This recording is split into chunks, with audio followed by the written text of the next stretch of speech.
Bismillahirrahmanirrahim. Ambil kayu untuk membuat kursi. Kayu disatukan dengan paku. Sebelum dimulai, saya ucapkan salam terlebih dahulu. Assalamualaikum warahmatullahi wabarakatuh. Saya Jahro Hasibuan, NIM 19200-1074, Eksyar 19D1. Ini adalah tugas UTS mata kuliah Sejarah Pemikiran Ekonomi Islam. Yang terhormat Dr. Sarwo Edi, SAG, MM, selaku dosen pengampu mata kuliah Sejarah Pemikiran Ekonomi Islam. Yang terhormat Kak Adam Lubis, SE, selaku asisten dosen.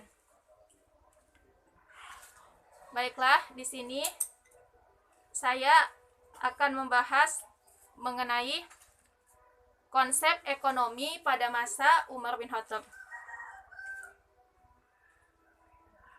Umar bin Khattab pada zaman jahiliyah dikenal sebagai orang yang sangat keras. Karakternya itu benar-benar keras, Umar bin Khattab. Itu sebelum beliau memeluk Islam. Sampai-sampai Umar bin Khattab dijuluki sebagai singa padang pasir. Umar bin Khattab lahir di Mekah 583 Masehi dari Bani Adi yang masih satu rumpun dari Quraisy dengan nama lengkap Umar bin Al-Khattab bin Abdul Uzza. Jadi keluarga Umar bin Khattab itu tergolong sebagai keluarga yang menengah.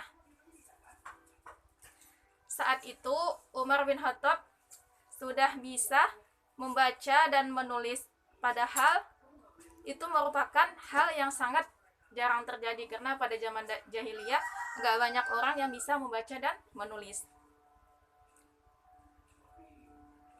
Pada masa Khalifah Umar bin Khattab, beliau menjabat kurang lebih selama 10 tahun. Umar bin Khattab wafat karena dibunuh oleh Abu Lu'lu yang merupakan seorang budak fanatik pada saat Umar akan memimpin sholat subuh. Pembunuhan ini konon dilatar belakangi dendam atas kekalahan Persia yang pada masa itu merupakan negara adidaya.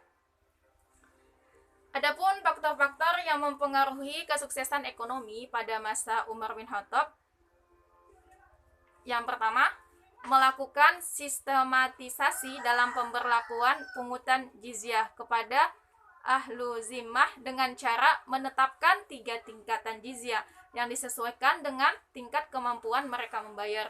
Yang kedua, menghentikan pendistribusian bagian zakat untuk salah satu asnaf, yaitu orang-orang yang baru masuk Islam karena negara Islam telah kuat.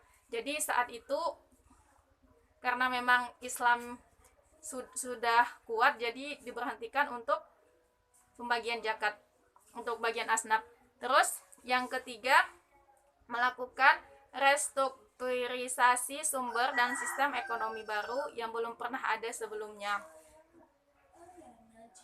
Yang keempat, atas saran Ali memungut zakat atas kuda yang oleh Rasulullah Shallallahu Alaihi Wasallam dibebaskan dari zakat. Jadi yang keempat itu saran Ali supaya zakat kuda itu dikumpulkan, padahal pada masa Rasulullah Shallallahu Alaihi Wasallam itu tuh nggak ada zakat untuk kuda. Yang selanjutnya itu yang kelima, membentuk dewan-dewan Bait al-Mal, membuat dokumen-dokumen negara dan merancang sistem yang mampu menggerakkan ekonomi, baik produksi maupun distribusi. Yang kelima, Umar tidak mendistribusikan tanah taklukan di Irak kepada prajurit dan membiarkannya sebagai amanah.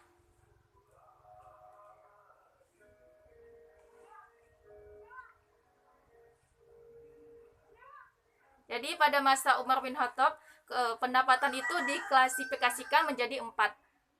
Yang pertama, pendapatan zakat dan usyur atau pajak tanah. Pendapatan ini didistribusikan dalam tingkat lokal jika kelebihan penerimaan sudah disimpan di Bait al-Mal pusat dan dibagikan kepada 8 asnaf. Yang kedua, pendapatan khusus dan sedekah. Yang ketiga, pendapatan horoj, fai, jizyah, ushur atau pajak perdagangan.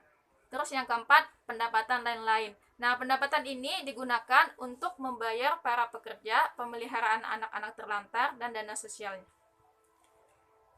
Jadi Khalifah Umar itu juga menerapkan beberapa kebijakan ekonomi, antara lain ada zakat. Zakat itu adalah penopang kehidupan yang utama dalam pemerintahan Islam. Diwajibkan zakat bertujuan agar di dalam masyarakat terdapat rasa solidaritas sosial, saling mencintai dan mengasihani antara orang kaya dan miskin. Yang kedua, jizyah. Jizyah merupakan pajak yang diwajibkan kepada masing-masing individu non-muslim yang berada di bawah pemerintahan Islam. Yang ketiga, kharaj. Kharaj adalah pajak bumi yang ditarik dari wilayah-wilayah yang ditaklukkan oleh pasukan Islam dengan menggunakan kekuatan senjata. Yang keempat, al-usyur.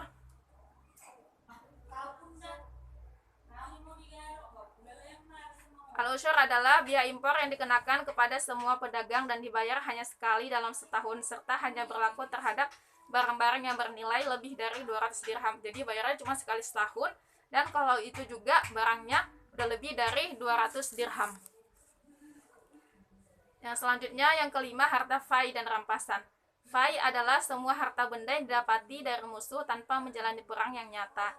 Yang keenam, membangun lembaga hisbah. Hisbah adalah lembaga yang berfungsi untuk mengontrol pasar dan moral adab secara umum. Jadi kesimpulannya, sistem ekonomi yang dikembangkan Khalifah Umar memiliki karakteristik objektif, loyal, dan berkembang.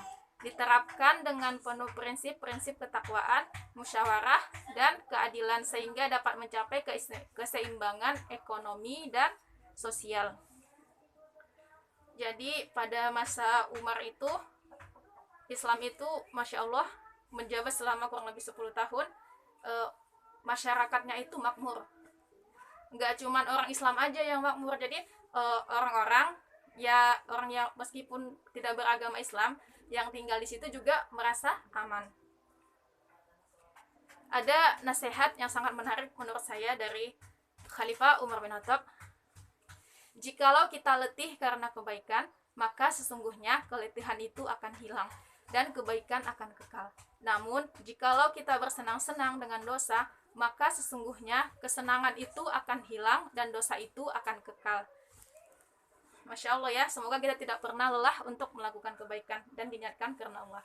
Demikianlah yang dapat saya sampaikan. Kota Medan, kota yang bersih. Cukup sekian dan terima kasih. Wassalamualaikum warahmatullahi wabarakatuh.